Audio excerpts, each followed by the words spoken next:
Nous vous bénissons au nom puissant de notre Seigneur et Sauveur Jésus-Christ, bien-aimé dans le Seigneur. Shalom. Merci une fois de plus de nous accueillir chez vous, dans vos salons, dans vos chambres, dans vos bureaux, dans vos téléphones, partout où vous êtes, dans le métro, vous mettez voilà des casques pour nous suivre. En tout cas, que le nom du Seigneur soit béni pour l'amour que vous avez pour la vérité.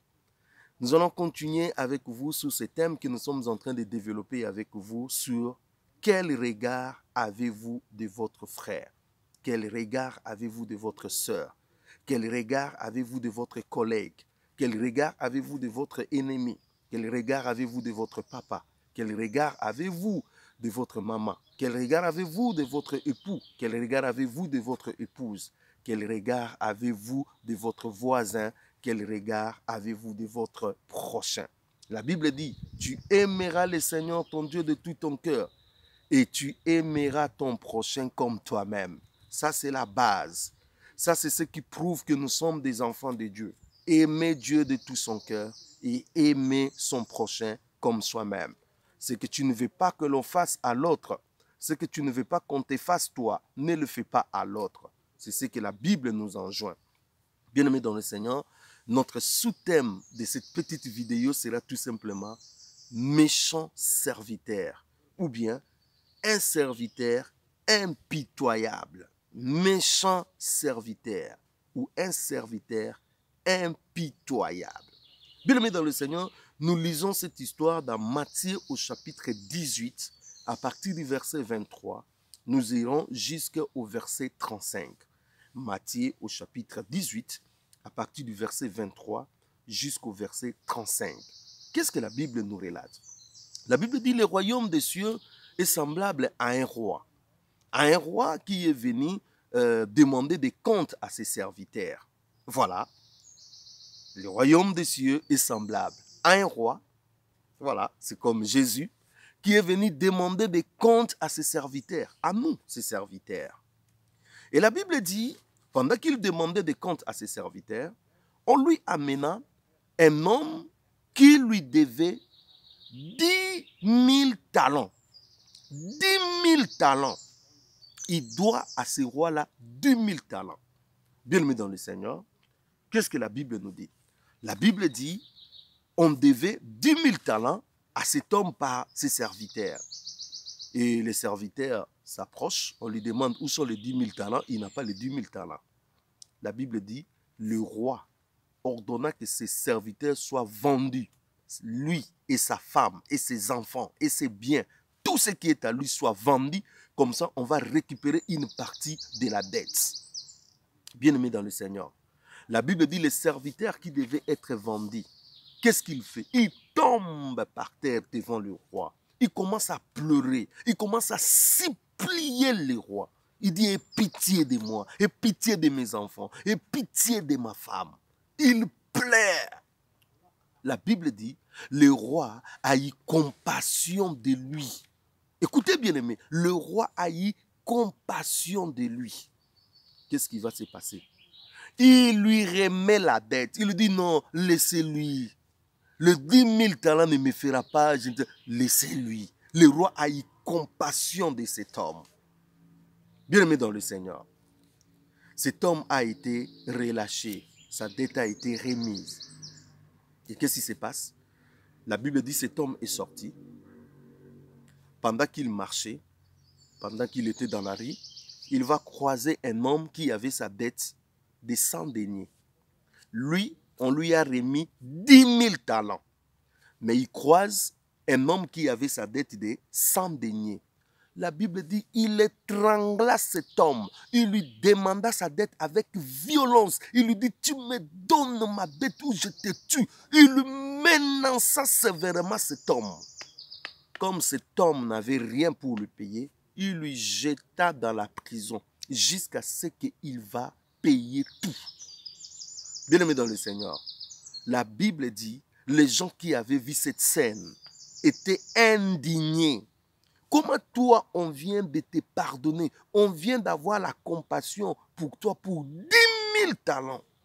Mais ces messieurs qui te doivent seulement 100 deniers, toi tu n'as pas compassion à lui. Ils ont remonté l'information, l'affaire jusqu'au roi.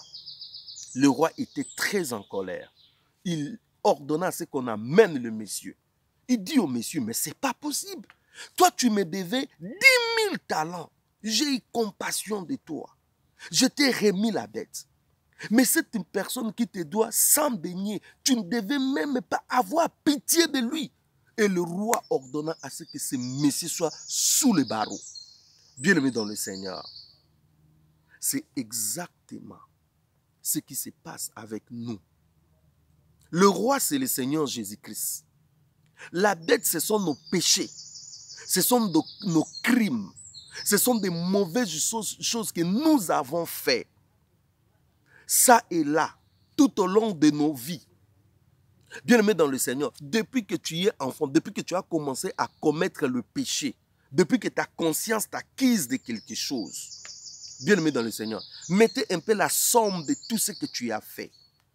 Mais lorsque nous sommes arrivés à la croix de Golgotha, lorsque nous sommes arrivés là où le sang a coulé pour notre pardon, lorsque nous sommes approchés de Jésus, il n'a pas tenu compte de nos crimes. Il n'a pas tenu compte de toutes les mauvaises choses que nous avons faites. Il n'a pas tenu compte, bien-aimé dans le Seigneur, de tout ce que nous avons fait, qui avait tué, qui avait dérangé, qui avait ceci, des crimes, bien-aimé dans le Seigneur. Il n'a pas tenu compte de cela. Jésus nous a pardonné par sa compassion, par son pitié, par son amour, par sa grâce, par sa bonté, bien-aimé. Jésus nous a pardonné. Oh, merci Seigneur. J'aime Jésus. J'aime Jésus. Il est merveilleux. Qui peut pardonner comme Jésus? Frère bien-aimé, retourne un peu en arrière. Peut-être quand on est devant les gens, on est trop zélé. On trompe les gens. On se fait passer pour des maîtres de cérémonie, pour des donneurs de leçons, pour ceci, cela. Non, retourne un peu en arrière. Commence à compter. Je ne dis pas pendant que tu étais païen, je dis pendant que toi tu es frère. Qu'est-ce que tu as fait? Pendant que toi tu es sœur, quels sont les crimes que tu as fait? Laisse-moi te dire, des tricheries que tu as fait, ce n'était pas quand tu étais païen. Je ne parle même pas quand tu étais païen, je parle quand tu es encore frère. L'impudicité que tu as fait, combien on fait pendant qu'ils sont frères, pendant qu'ils sont sœurs, pendant qu'ils ont des responsabilités à l'église, pendant qu'ils sont ceci, cela. Combien de personnes ont détourné de l'argent dans leurs entreprises, dans ceci, cela, pendant qu'ils sont frères, pendant qu'ils sont sœurs? Combien de personnes qui ont fait des mensonges pendant qu'ils sont frères, pendant qu'ils sont sœurs? Combien de personnes ont accusé faussement des gens? Combien de personnes, bien-aimées, ont triché dans des documents, ont falsifié, ont fait des combines pour avoir le travail, pour avoir le voyage, pour avoir, je ne sais pas moi, un poste, pour, je ne sais pas ceci, cela, des combines, des falsifications, des tricheries dans des papiers, pendant que nous sommes encore frères et sœurs. Combien de personnes font des choses abominables lorsqu'on dira aux gens devant tout le monde, ce sera des scandales, pendant que nous sommes encore frères? Je ne suis pas venu te rappeler ton péché, mais je suis venu te dire que Jésus t'a pardonné. Oh, ça c'est la bonne nouvelle. Que Jésus soit béni. Jésus t'a pardonné, frère bien-aimé dans le Seigneur. À chaque fois quand tu dis, Seigneur, souviens-toi de moi, pardonne-moi. La Bible dit, si nous avons péché, nous avons un juste qui est assis à la droite du Père, auquel nous pouvons demander pardon. Il est juste et fidèle pour nous pardonner de tous nos péchés. Jésus-Christ, le Fils de Dieu, il nous pardonne. Il t'a pardonné.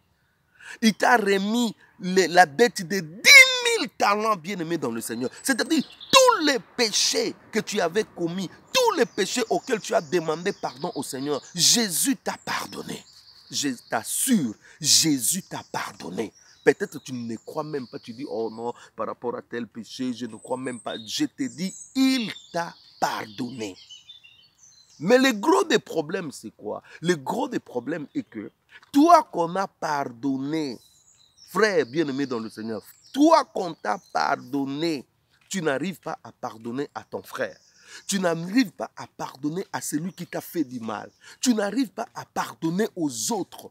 Tu traites durement les autres. Lorsque l'autre t'a fait quelque chose, bien-aimé, tu lui étrangles. Nous avons des frères étrangleurs. Nous avons des frères qui étranglent leurs bien-aimés parce qu'ils ont fait ceci, cela. Tu m'as dit ceci, tu m'avais parlé mal. Et bien, ceci, cela. Tu étrangles. Non, tu m'as blessé, tu m'as choqué. Tu lui étrangles. Tu oublies que toi, tu as fait peut-être pire, que Jésus t'a pardonné. Mais toi, tu étrangles ton frère. Tu étrangles ce frère qui a manifesté une faiblesse. Tu étrangles ce frère qui est tombé dans un péché. Tu étrangles ce frère qu'on a surpris en flagrant délit d'adultère. Tu étrangles ce frère. Tu es un serviteur impitoyable. Tu es un serviteur méchant.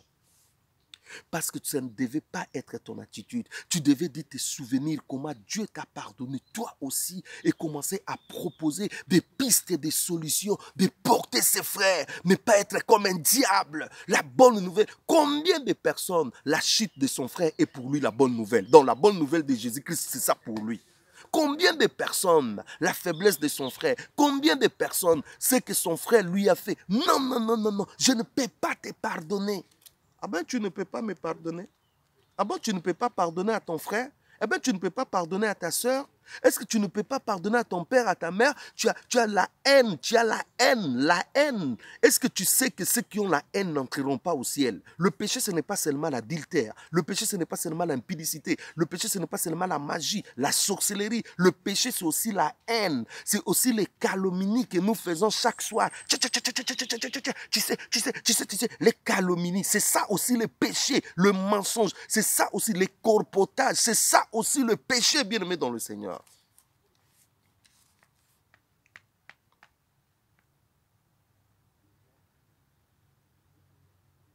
Ne pouvais-tu pas avoir aussi pitié de ton compagnon? Ça, c'est le Seigneur qui dit. Comme j'ai eu pitié de toi, au verset 33. Toi, tu ne pouvais pas. Et il dit, au verset 35, c'est ainsi que mon Père céleste vous traitera si chacun de vous ne pardonne pas à son frère de tout son cœur. Vous serez traité durement si vous n'arrivez pas à pardonner, à porter votre frère, à supporter votre frère.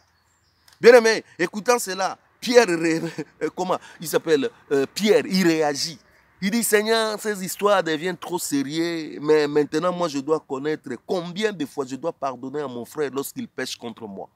Toujours dans Matthieu, au chapitre 18, là, le verset 20, il dit, Seigneur, attends, combien de fois je dois pardonner à mon frère? Est-ce que c'est 7 fois? Pierre pose la question, il dit 7 fois. Comme ça, je vais avoir mon stylo et mon carnet. S'il me fait du mal, 1 fois, 2 fois, 3 fois, 4 fois, 5 fois, 6 fois, 7 fois, je souligne, je dis, bon frère, en date de tel, tu m'avais pardonné. Jésus regarde, il dit, non, Pierre, non. Tu vas pardonner 70 fois, 7 fois. Pierre, tu dois pardonner 70 fois, 7 fois. Laissez-moi te dire, 70 fois, 7 fois égale 490 fois. Officiellement, Jésus nous demande de pardonner 490 fois. Bon, maintenant, prends ton cahier, prends ton bloc-notes, écrivez ça, bloc-notes de pardon du péché. Tu vas commencer, Blaise a péché contre moi 1 fois.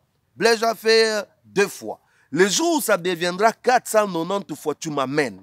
Le jour où ça deviendra 490 fois, tu amènes à cette soeur-là, tu amènes à ces frères-là, tu amènes à ces bien-aimés, je ne sais pas moi, 490 fois. Mais laisse-moi te décourager encore. Le jour où tu m'amèneras un bloc-notes, où tu m'as pardonné 490 fois, je te dirai que tu ne m'avais pas pardonné. Parce que celui qui a pardonné, il jette le péché et il oublie. Le Seigneur dit, j'ai jeté vos péchés au fond de la mer, j'ai oublié. Lorsque Dieu pardonne, il oublie. C'est-à-dire, si toi, tu avais un bloc-notes, tu comptais 1 fois, 2 fois, 490 fois, cela veut dire que ton cœur ne pardonnait pas encore. Tu es encore tombé dans un autre piège. Pourquoi tu ne pardonnes pas à ta mère? Pourquoi tu ne pardonnes pas à ton père? Pourquoi tu ne pardonnes pas à ton mari? Pourquoi tu ne pardonnes pas à ta femme? Pourquoi tu ne pardonnes pas à ton enfant? Pourquoi tu ne pardonnes pas à ton voisin, à ton collègue? Pourquoi tu ne pardonnes pas? Pourquoi tu as un cœur dur? Pourquoi lorsqu'on parle de ses frères, ton cœur s'élève, tu te sens mal à l'aise? Pourquoi lorsqu'on parle de cette sœur-là, toi tu es agité? Pourquoi lorsqu'on parle de cette personne-là, ton cœur, tu sens, tu deviens, voilà, bien-aimé, c'est l'enfer qui est sous tes pieds. Répentez-vous. J'ai dit l'enfer est sous tes pieds. Répentez-vous. La haine est dans votre cœur. Si vous ne le savez pas, la calomnie que vous faites, le mensonge que vous faites, ce que vous faites là n'est rien d'autre que l'expression de la haine, l'expression d'un cœur mauvais, l'expression d'un cœur qui a besoin d'être opéré par Jésus, afin d'avoir le cœur du Père, le cœur de pardonner et le cœur de porter son frère vers Dieu. Pourquoi veux-tu étrangler ton frère? Quel intérêt avez-vous d'étrangler ton frère?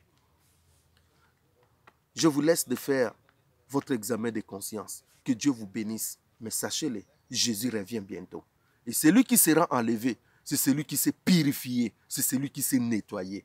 Ne tombez pas dans l'illusion de dire que je serai enlevé alors qu'il y a encore beaucoup de choses que vous devez traiter. Que Dieu vous pardonne, que Dieu vous réconforte et que Dieu puisse vous bénir. Soyez bénis là où vous êtes, au nom de Jésus. Amen.